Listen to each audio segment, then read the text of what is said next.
사실 저도 새벽에 일어나서 잠깐 보고 다시 잤는데 예. 그때는 증시가 오르고 있어서 그쵸. 아침에 일어나고 깜짝 놀랐습니다. 예.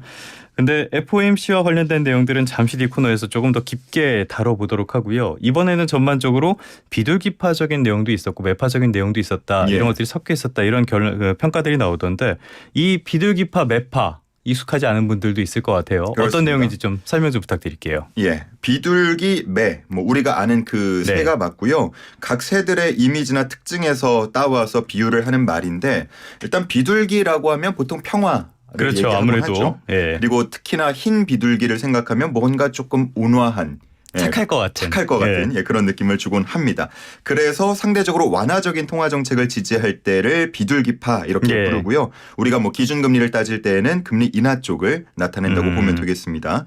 그리고 매는 아무래도 맹금류이다 보니까요. 좀 공격적이고 아무래도 날카로운 그렇죠. 그런 느낌을 주곤 하는데 통화 정책에서는 긴축을 주장하는 쪽을 매파라고 부르고 기준금리로 보자면 인상 쪽을 의미합니다. 사실 저는 이 원고 써주셔서 알았는데 이런 말도 있나 봐요. 올빼미파, 오리파. 진짜예요? 뭐 많이 쓰진 않는데 간혹 사용을 합니다. 올빼미라고 하면 아무래도 그 좀 뭔가 부리부리한 그런 눈이 떠오르곤 하는데 그래서 지켜본다 뭔가 중립적인 성향을 의미하는 말이고요. 여러 가지 면을 두루 살펴보면서 탄력적으로 입장을 취할 때 올빼미파라고 부르기도 합니다. 그리고 오리파는 항상 오리를 생각해 보면 좀 몰려다니잖아요. 그래서 다른 결정자의 의견을 따라가는 걸 말하는데 뭔가 본인 줏대 없이 좀 다른 저 같은 사람이네요. 사람들의 의견을 따른다. 레임덕이라는 말도 뭐 비슷한 취지에서 나온 거라고 생각하면 되겠습니다. 알겠습니다. 그 조금 전에 뉴욕 증시 말씀해 주시면서 AI 기업들 이쪽의 주가 별로 안 좋았다라고 설명해 주셨는데 어떻게 나왔습니까? 일단 뭐 엔비디아가 4% 가까이 하락을 했고요. 특히나 AMD 같은 경우는 전일장 마감 후에 실적 발표를 했는데 예상치보다는 잘 나왔습니다. 근데 조금 더 잘 나왔다. 그러니까 소폭 잘 나왔다라는 게 좀 실망감으로 비춰지면서 오늘 장에서는 9% 가까이 급락했습니다. 그러니까 AI 관련 기업들에 대한 기대가 그만큼 크다라고 볼 수가 있겠고요. 왕창 잘 나왔어야 되는데 조금 잘 나왔다. 그렇죠. 9% 가까이나 하락할 일인가 싶긴 합니다만 배가 불렀어요. 어쨌든 기대가 상당히 컸다라고 받아들이면 될 것 같고요. 이게 그만큼 좀 열기가 뜨겁다라고 해석이 될 텐데 나중에 투자자들이 보다 냉정해졌을 때 시장이 어떻게 움직일지는 조금 살펴볼 필요가 있겠습니다. 뭐 AI에 대한 기대감이 큰 건 사실이니까요. 이 부분은 좀 계속 지켜보도록 하고요. 다음 소식 보겠습니다. 오늘 신문에서 이 내용 상당히 많이 다뤘던데 아빠들의 출산 휴가 확대됐다고요? 맞습니다. 어제 비상경제장관 회의가 열렸고 여기서 나온 내용들이 주요 내용들이 몇 있는데 일단 말씀해 주신 아빠들의 출산 휴가 기존 10일에서 20일로 늘어나게 됐습니다. 근무일 기준이기 때문에 20일이라고 하면 평일에 5일 곱하기 4. 한 달이네요. 한 달. 한 달 동안 휴가를 쓸 수 있는 셈이 됐고요. 이런 출산 휴가 포함해서 육아휴직까지 배우자 임신 중에도 쓸 수 있도록 조금 더 유연하게 운영할 방침입니다.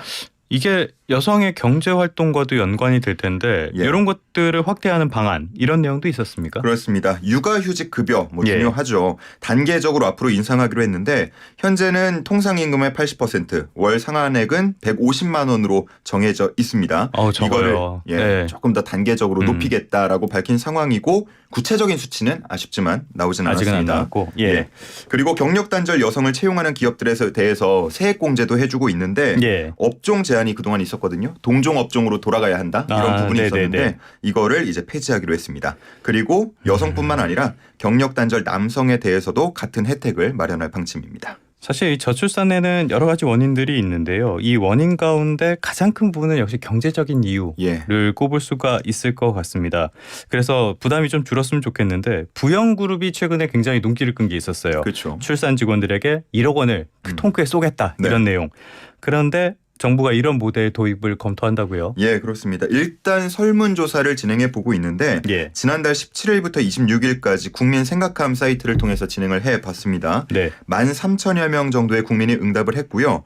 정부가 1억 원의 현금을 지원하면 이게 출산 동기가 되겠냐라고 물었더니 약 63%가 동기부여가 된다라고 응답을 했습니다. 그리고 구체적인 얘기를 들어봤더니 기존의 정책들은 뭔가 혜택을 받을 수 있는 요건이 까다롭거나 아니면 이 정책들이 자꾸 바뀌기 때문에 체감도가 떨어졌는데 이렇게 현금을 딱 주게 되면 동기부여가 보다 될 거다라고 말하고 있습니다. 역시 세상의 최고는 현금이죠. 그렇죠. 근데 이게 1억씩이나 주면 예산 감당이 될까요? 일단 작년에 우리나라에 태어난 아기가 23만 명 정도가 됐거든요. 그러니까 1억 원씩 지급한다라고 보면 연 23조가 되겠습니다. 이걸 비교를 해보자면 정부가 지난 2006년부터 저출생 대응을 시작해서 작년까지 그러니까 18년 동안 380조 원을 썼습니다. 별로 안 썼네요. 이거를 연 평균으로 나눠보자면 21조 한 1,000억 원 정도가 되는데 얼추 뭐 규모는 비슷하다고 볼 수가 있겠죠. 뭐 물론 예산이 더 늘어나는 게 아니고 이 정도 수준에서 그냥 지급을 하는 거라고 한다면 기존 혜택들은 다 사라지고 1억 원씩만 주는 거니까 뭐 꼼꼼하게 좀 따져볼 필요는 있겠습니다. 이게 사회가 고도화되면 저출산 문제는 어쩔 수 없이 따라오는 측면이 있긴 있거든요. 근데 우리나라는 역시 그 속도가 지나치게 빠르다는 게 문제인데. 심각하죠. 몇 가지 이유가 있을 것 같습니다. 지나친 서울로의 쏠림 현상이라든지 거기에 따라서 부동산 가격이 너무 높아졌다는 점. 괜찮은 일자리를 잡으려면 결국 서울에서 잡아야 되는데 저 같은 경우 흑수저들 이런 사람들 서울에서 집을 마련한다는 게 쉬운 일이 아니거든요. 불가능한 일에 가깝죠. 어렵죠. 뭐 30, 40년을 돈 한 푼 안 쓰고 모아야 되니까. 그러니까요. 거기다가 뭐 생활 물가 비싸고 서비스 물가도 만만치 않고 사교육비도 많이 들고 이렇게 구조적인 문제가 여러 개 겹쳐 있어가지고 이 정도 대책이 얼마나 효과가 있을지는 개인적으로 잘 모르겠어요. 이거 항상 했던 얘기들이잖아요. 근데 뭔가 획기적인 대책이 필요해 보이는데 이 부분에 역량 집중이 좀 이루어졌으면 좋겠다라는 생각이 듭니다. 아마도 일부 사기업을 중심으로 이렇게 뭐 1억 원 주겠다, 뭐 몇천만 원 주겠다 이런 얘기가 나오면 또 대기업 못 다니는 분들은 상대적인 박탈감을 느끼고 하잖아요. 그런 면에서 이렇게 정부가 준다고 했을 때 긍정적으로 답한 경우가 많았던 것 같습니다. 뭐 당장 1억이면 큰 돈이니까. 그렇죠. 그럼 다음 주제도 한번 보겠습니다. 우리 고물가 이야기 많이 하고 있죠. 오늘도 보니까 지난달 소비자 물가지수 나왔던데 농수산물이 이번 달에도 지난달이죠. 상당히 많이 올랐습니다. 이 가격 절반이 거의 유통비용이라고요. 그렇죠. 뭐 최근에 이렇게 농수산물 앞에 금자 붙는 경우 상당히 많잖아요. 맞습니다. 금사과도 있었고요. 장보기가 상당히 부담스러운 게 현실인데 농식품부에 따르면 유통비용이 소매 가격의 49.7% 수준이라고 합니다. 그러니까 거의 절반에 가까운 거고요. 그렇기 때문에 유통구조를 개선할 필요가 있다는 측면에서 몇 가지 유통구조를 앞으로 손보기로 했습니다. 요약을 하자면 도매시장에도 경쟁을 붙이고 중간 유통마진을 낮추겠다. 이게 골자입니다. 지금은 사실은 소수 도매법인들이 독과점 체제로 가고 있잖아요. 그 부분이네요. 그래서 신규 도매법인을 공모제로 또 선정을 하고요. 말씀하신 것 같이 지금 뭐 지정기간이 만료된 도매법인의 경우에는 성과를 평가해서 재지정 여부를 결정하도록 하는 겁니다. 그래서 좀 더 경쟁을 붙이겠다. 이게 골자이고요. 그리고 상대적으로 유통 단계가 짧고 또 투명하다고 평가를 받는 온라인 도매시장 거래를 활성화하기로 했거든요. 그래서 올해 하반기에 수산물 도매부터 시작을 하고 2027년에는 가락시장 정도의 규모 그러니까 연 5조 원 정도의 온라인 도매시장을 키우겠다라는 계획을 밝혔습니다. 뭐 여기에 포장 과정하고 비용으로 인해서 더 가격이 비싸지는 점을 고려해서 무포장이라고 하죠. 벌크. 유통을 적극 유도한다는 방침을 밝혔습니다.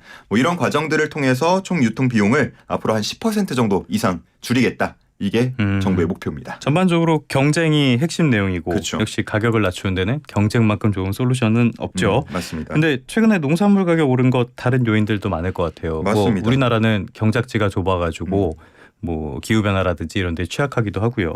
그래서 이것만으로 효과가 있을까요?